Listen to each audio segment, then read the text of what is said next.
আসসালামু আলাইকুম। ভুট্টা খেতে তো প্রচুর পরিমাণে পাতা দেখতেছেন। এই পাতাগুলো আমরা কি করব, শুরুতে আমার চ্যানেলটা সবাই সাবস্ক্রাইব করবেন, লাইক দিবেন, কমেন্ট করবেন। এটা কিন্তু পুরাটাই ক্ষেত আমাদেরই, ওই এখানে আরেকটা আছে। তো এইগুলো দেখতেছেন তো কি পরিমাণ পাতা। ভুট্টা কিন্তু প্রায় মনে করেন যে হয়ে গেছে, এখনও মানে ফুল পুরাট হয় নাই। এই যে দেখতেছেন কালারটা এখনও ফুল আসে নাই, হালকা হলুদ আসছে। তাহলে অল্প কিছু দিনের মধ্যে হয়তো বা পুরাট হয়ে যাবে, ভাঙতে হবে।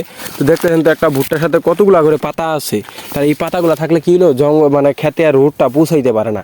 আগালের পাতা মনে করেন যে নিচের পাতা, এগুলোর কারণে রোদটা পৌঁছাইতে পারে না। আর এটা একটা বুদ্ধি আছে, এই পাতাগুলো আছে এগুলো কিন্তু প্রচুর পরিমাণে গরু খায়। গরু অথবা ছাগল আপনি যারাই পারেন খিলাইতে পারেন। বাড়িতে গরু ছাগল খাবার যেগুলো আর কি, পাতা ঘাস টাস খায়, এগুলোর পাশাপাশি এগুলোও দিলেন, তাহলে মনে করেন যে আপনার ক্ষেতটাও পরিষ্কার হলো, গরুরও খাবার হলো। আর এই সময় হয়তো খাবার অনেক জায়গায় কম থাকে, ভুট্টার গাছ পাতা যেহেতু আছে নষ্ট না করে দেন। আমরা কীভাবে পাতাগুলো নিয়ে নিছি, তো আমি এই যে আজকে এইমাত্র খালি ভাঙলাম একটু আগে। এই দেন কতগুলা ভাঙছে এইখানে, ওইখানে মানে 3টা ডিপ দিছি। তো এগুলো সব গরুরে খেলাম, আর এগুলো কালকে নেওয়া হয়েছিল। এই দেখেন ক্ষেত কিন্তু একবার চকচক পরিষ্কার একটা, রোদও কিন্তু পৌঁছাইছে, লাল লাল দেখা পাইতেছেন না, রোদ কিন্তু পৌঁছাইছে। এই যে বেলা কিন্তু মনে করেন যে এই যে রোদ কিন্তু ফুল পৌঁছাইতেছে। তো এতে আপনার কী হলো, মনে করেন যে ভুট্টাটা যা আছে, যে ভুট্টাটা এটা মনে করেন যে রোদ পাইতেছে। আর হালকা একটু পুরাট হওয়ার দিন আছে, তো অল্প কিছুদিন আর পুরাট হবে, বয়স হইতে আর কিছুদিন লাগবে। তো এই যেরকম বয়স হওয়ার পর্যন্তই আপনার রোদটা লাগলে কী হলো, আপনার রোদের কারণে ভুট্টাটা শুকায় যাবে তাড়াতাড়ি দ্রুত। এবং এটা কিন্তু আগরই করা যাবে না, যখন আপনার ভুট্টাটা প্রায় মনে করেন যে বয়স হওয়ার কাছাকাছি, যার অল্প কিছু দিনের মধ্যেই ভাঙ্গা যাবে, ওই সময় এই কাজটা করবেন।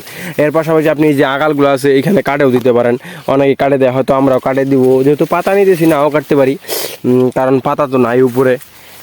এরকম বয়স হলে মনে করেন যে কাটে দিয়ে পাতাটা নিয়ে নিলেন। পাতাটা নেওয়ার বুদ্ধিটা কি আমি সেটা দেখাইতেছি, দাঁড়ান। এত স্পিডে ভাঙতে পারি নাই, তো আপনাদের দেখার সুবিধাতে একটু স্পিড করে দিচ্ছি। এইভাবে ভাঙতে পারেন, কিন্তু ভাঙার একটা নিয়ম আছে, যদি ডিপ বেশি বা খারাপভাবে ভাঙে তাহলে কিন্তু ভুট্টার মশকাটা ভাঙে দেবে। তো মনে করেন যে কীভাবে ভাঙবেন, তো চলেন ওইটাও দেখাইতেছি আমি হাত দিয়েই।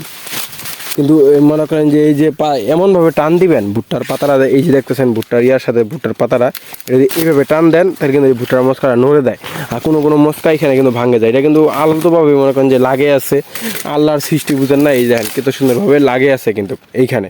তো আপনারা এটা এত মনে করেন যে জোরে টান দিবেন না যে একবারে ভুট্টা ভাঙে দেয়। এই যে আমারই বেশ কয়েকটা ভাঙে গেছে, এই দেখেন, এই যে দেখছেন কত করে ভুট্টাটা নষ্ট করছি। এটা কিন্তু নষ্ট ক্ষতি, যেটাও এরকম বেশ কয়েকটা আমগর ভেঙে গেছে আমার ঠে।